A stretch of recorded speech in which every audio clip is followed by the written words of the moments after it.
Okay, welcome everyone to the first episode of the Dardanelles campaign. And I promised I'd do this, and yeah, so let's get into it.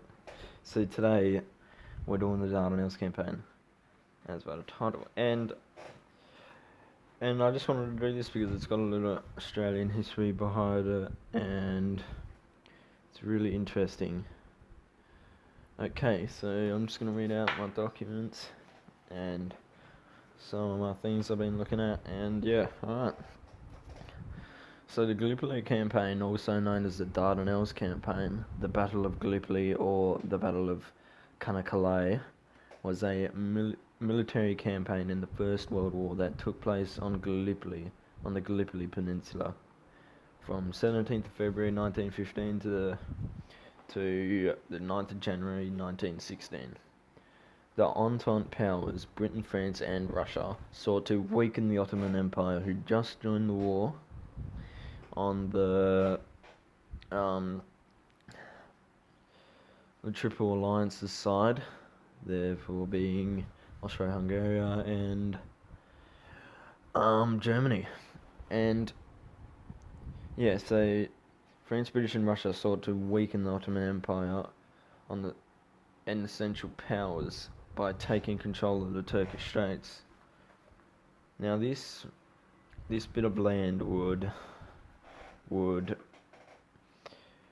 give the British direct supply lines to the Black Sea, where the Russians could be like reinforced with weaponry and stuff, and take over Constantinople.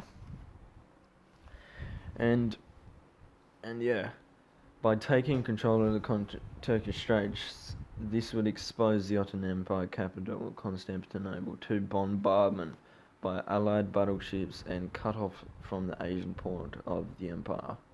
While Turkey defeated the Suez Canal, Turkey defeated, the Suez Canal would be safe, and a year-round Allied supply route could be opened through the Black Sea to warm water ports in Russia. Winston Churchill also wanted to carry out this campaign to open a new front and kind of break the stalemate that was in the Western Front, and create a new front which would distract maybe even Germany and the Ottoman Empire, and they just overall wanted to knock out the Ottoman Empire from the war. So, after that reading, I'm just gonna put up some images of the Dardanelles.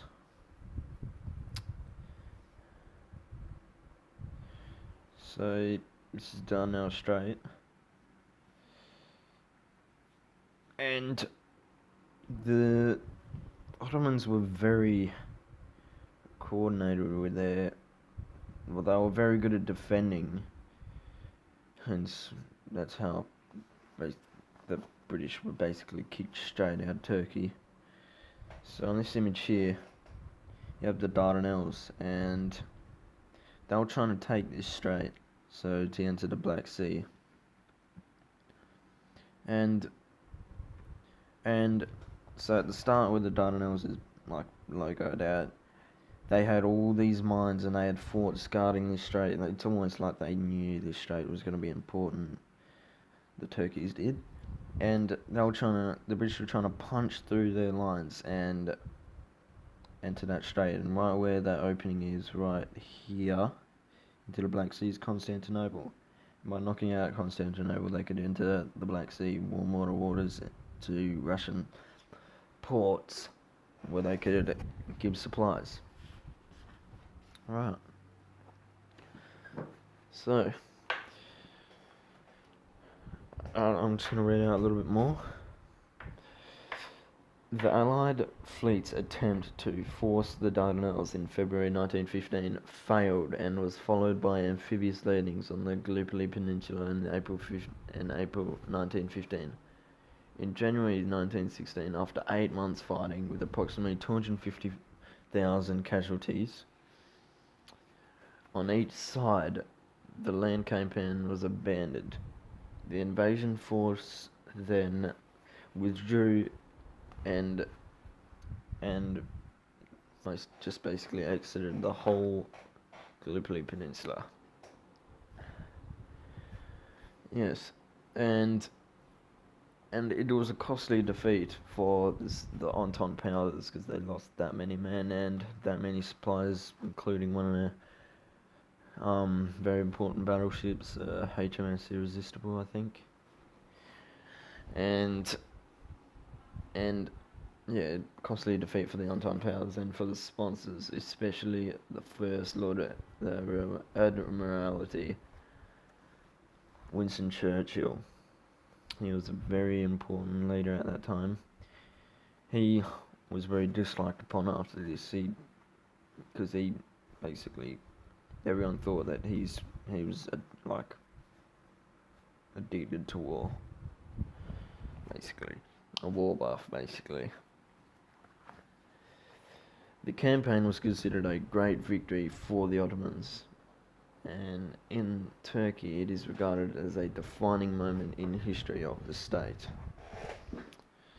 So yeah. Hold on, I'm just going to move to a different scene. Alright, so here everyone, we have got some footage of the Dardanelles in 1915 and to the end of the Gallipoli campaign. Right now it's showing the forts. And yeah, very important place for the Ottomans in this war. Okay, second documents I'll be reading. A final surge in the defence of the motherland as the Ottoman Empire retreated. The struggle formed the basis for the Turkish War of Independence, the declaration of the Republic of Turkey. 8 years later, with Mustafa Kemal Ataturk, I think, I don't know how to pronounce it, who rose to prominence as a commander at Gallipoli as founder and president. The campaign is often considered to be the beginning of Australian and New Zealand national consciousness. 25th of April, the anniversary of the landings, is known as Anzac Day. Yes. Most significant commemoration of military casualties and veterans in two countries, surpassing Remembrance Day. So that's all I have right now. Okay, and I just want to say a little fact. So when the British were withdrawing from Gallipoli, it was actually, there was one man who kind of allowed them to withdraw without any casualties. I forgot his name, but he was an Australian soldier. He actually came up with an genius invention called the drip rifle, where water would drip into a can, and every couple of times when it has enough weight, it'd fire. And this gave the illusion to the Ottomans that the British and Australian forces were actually still there. And yeah, and when the British were actually landing at Gallipoli on the amphibious landing, it was very difficult because the day they actually went in was very foggy, the night, and it was very difficult to see through the fog. So a couple of forces end up landing on completely different beaches to where they were supposed to land. And also, the British had maps that were made 50 or 40 years ago of the Dardanelles, which was a major setback considering they couldn't see exactly, because landforms would form over the years. And yeah. Alright, I'm just gonna move on to the next part. So, I ended up finding the name and profile of William Scurry.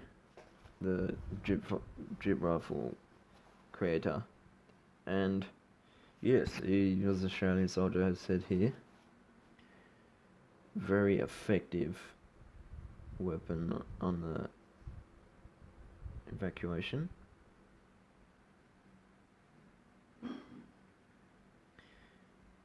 So let's read this. Rifles were self-firing rifles used deliberately to deceive the Turks during the evacuation of December 1915.